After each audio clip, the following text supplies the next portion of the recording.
Assalamualaikum warahmatullahi wabarakatuh. Beberapa hari ke depan kita akan menjalani momen Idul Adha,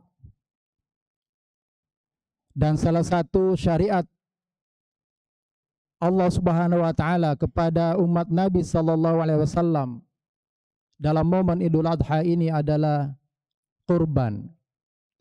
Allah Subhanahu wa taala berfirman, a'udzubillahi minasyaitonir rajim. Bismillahirrahmanirrahim. Inna a'tainakal kautsar fashalli li rabbika wanhar. Inna syani'aka huwal abtar. Bahwa Allah Subhanahu wa taala telah memberikan nikmat yang begitu banyak kepada hamba-hambanya yang digambarkan dengan Al-Kautsar. Maka fashalli li rabbik, salatlah kepada Tuhanmu, wanhar, dan berkurbanlah.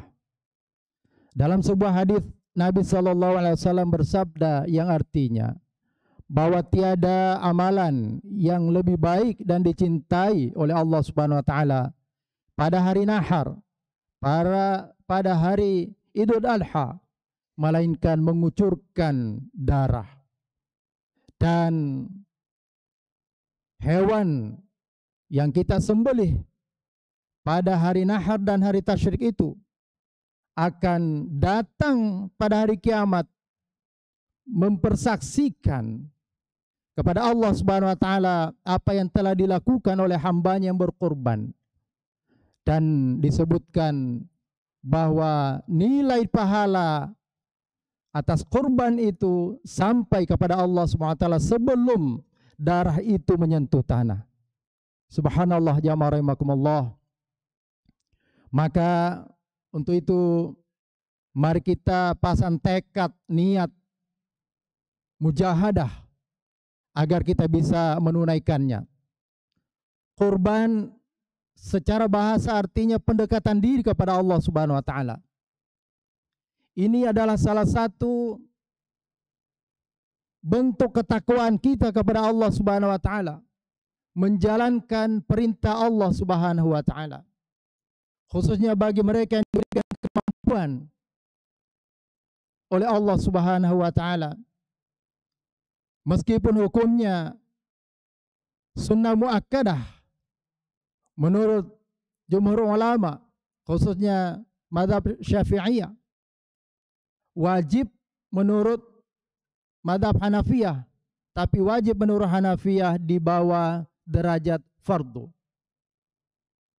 Apapun hukumnya, jamaah rahimakumullah, Nabi sallallahu alaihi wasallam menegaskan, man kana lahu sa'ah wa lam yudhi fala yaqrabanna musallana.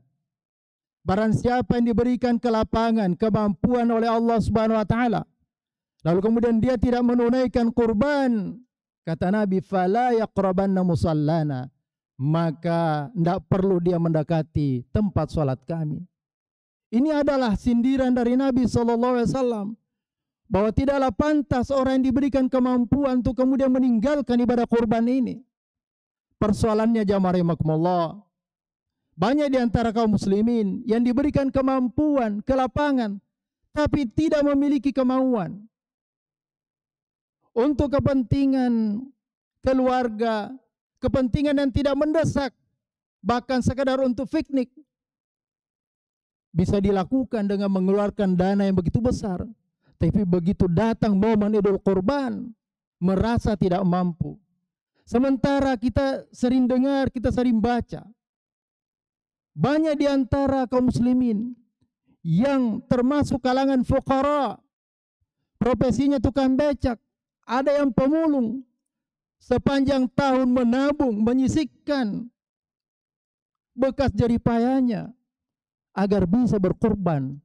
Dan bahkan ada yang diceritakan bukan hanya seekor kambing, sendirian seekor sapi. Masya Allah, tabarakallah. Artinya, jamaah rahimakumullah, sesungguhnya yang namanya sa'ah, kemampuan itu tergantung dari usaha kita. Kalau sepanjang tahun ada niat, ada rencana Dan ada mujahadah yang sungguh-sungguh, tidak ada yang susah jamaah rahimakumullah. Jika dirupiahkan untuk Jakarta hanya sekitar 3 juta. Adalah nilai yang tidak terlalu besar dibandingkan dengan apa yang kita keluarkan untuk kebutuhan-kebutuhan lain yang sesungguhnya tidak terlalu mendesak. Maka hikmah pertama jamaah rahimakumullah adalah wujud ketakwaan kita kepada Allah Subhanahu wa taala. La yanalallaha luhumuha wala dima'uha walakin yanalu taqwa minkum. Darah dan daging tidak akan sampai kepada Allah, tapi yang sampai kepadanya adalah at-taqwa. Nilai ketakwaan, nilai taqarrub, kurban, nilai mujahadah, nilai perjuangan. Pada saat kita tidak mampu tapi kita bersungguh-sungguh. Pada saat kita sulit dalam hal ekonomi karena akibat pandemi, justru kita berkorban. Maka itulah yang akan sampai kepada Allah Subhanahu wa taala. Itulah sebabnya kita dianjurkan untuk memilih hewan kurban yang terbaik. Meskipun bukan darahnya dan dagingnya yang sampai, tapi kesungguhan kita untuk memilih yang terbaik dalam hal ibadah dan nilainya itulah yang akan sampai kepada Allah Subhanahu wa taala. Masyaallah jemaah rahimakumullah. Yang kedua, sebagai wujud rasa syukur atas nikmat Allah dan juga berbagi dengan saudara-saudara kita khususnya yang du'afa. Allah tidak pernah menghentikan nikmatnya sedetik pun kepada kita. Dan pada momen seperti saat sekarang ini banyak saudara-saudara kita yang sangat membutuhkan protein hewani. Sepanjang tahun tidak pernah mencicipi daging. Sementara kita sering berlebihan. Maka inilah momennya untuk kita berbagi. Jika kita anggap bahwa di Jakarta sudah cukup memadai hewan kurban, kita bisa kirim kepada keluarga kita atau kita kirim kepada daerah-daerah yang lebih membutuhkan. Jamaah rahimakumullah, suatu ketika Rasulullah SAW bersabda kepada Aisyah radhiyallahu anha, "Ya Aisyah, ahibbil masakin."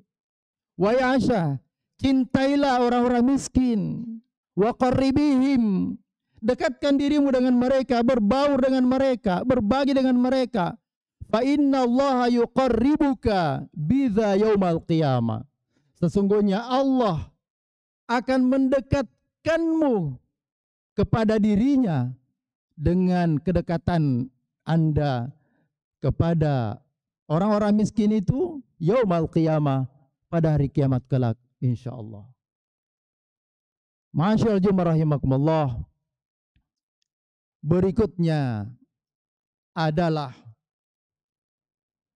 bahwa kurban ini juga bisa menjadi penghapus kafarat khususnya terhadap dosa-dosa kecil yang pernah kita lakukan.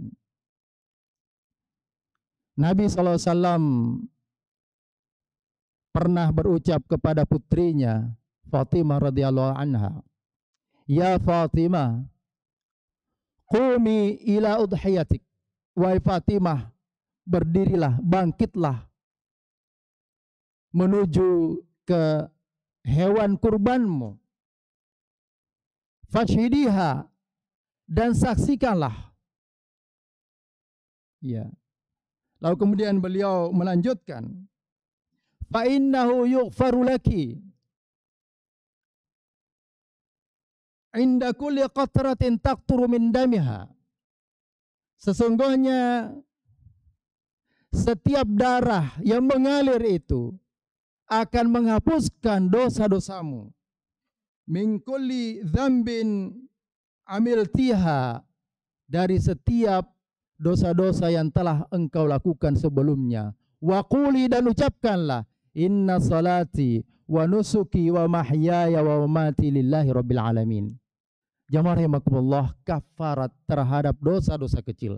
Sementara kita menyadari bahwa dalam 24 jam kita tidak pernah luput dari dosa-dosa kecil. Baik dalam bentuk amalan hati, apa yang terbetik dalam hati kita, dalam pikiran kita yang negatif, apalagi yang dikerjakan oleh anggota tubuh kita, tidak pernah lepas dari dosa-dosa kecil. Jika kita tidak hapus dengan kafarat dalam bentuk ibadah seperti ini, maka kita tidak bisa bayangkan betapa besar dosa yang kita bawa menghadap kepada Allah Subhanahu wa taala, wal a'yadu billah. Ma'asyal jemaah rahimakumullah, yang keempat, bahwa ibadah kurban ini adalah sebagai wujud keteladanan kita kepada Abul Anbiya, kakeknya para nabi dan rasul, yaitu Nabiullah Ibrahim alaihissalam, yang telah diuji oleh Allah Subhanahu wa taala dengan ujian yang sangat berat, perintah untuk menyembelih putranya yang sekian lama diidam-idamkan. Tatkala menanjak remaja, sudah bisa diajak untuk berdiskusi, sudah bisa membantu orang tuanya untuk mencari rezeki. Pada saat itulah turun perintah untuk menyembelihnya. Maka Nabiullah Ibrahim alaihissalam langsung menyampaikan kepada putranya dan meminta pendapat. Wahai Ananda, inni ara fil manami anni adbahuk. Aku bermimpi bahwa aku diperintahkan untuk menyembelihmu. Dan mimpi bagi Rasul itu adalah wahyu dari Allah Subhanahu wa taala. Fanzur madza tara. Maka pikirkanlah bagaimana pandanganmu, sikapmu, wahai Ananda. Sebagai seorang anak yang telah dididik dengan tauhid, dengan akhlak dan ibadah dari ayah yang soleh, maka jawabannya adalah, ya abati fa'al ma tu'mar. Wahai ayahanda, laksanakan, tunaikan apa yang Allah perintahkan kepadamu. Jamaah rahimakumullah, pelajaran bagi kita orang tua, bahwa betapa kita sebagai orang tua sangat menentukan keimanan dari anak-anak kita. Semakin baik, semakin soleh orang tua, semakin besar perhatiannya dalam bentuk pendidikan dan tarbiyah, maka semakin besar harapan untuk melahirkan generasi-generasi yang soleh. Allah Subhanahu wa taala menguji Nabiullah Ibrahim alaihissalam dengan ujian yang begitu berat. Kita hanya diuji dengan ujian yang lebih ringan dan jauh lebih ringan. Hanya diperintahkan untuk menyembelih seekor hewan yang harganya juga tidak seberapa mahal. Jamaah rahimakumullah. Semoga Allah Subhanahu wa taala memberikan ganjaran dan memberikan nikmat yang lebih besar, menggantikan dengan yang lebih baik dari apa yang telah kita mujahadakan. Memang beratnya jamaah rahimakumullah, dalam kondisi seperti ini banyak sekali bisikan, banyak pertimbangan, banyak alasan.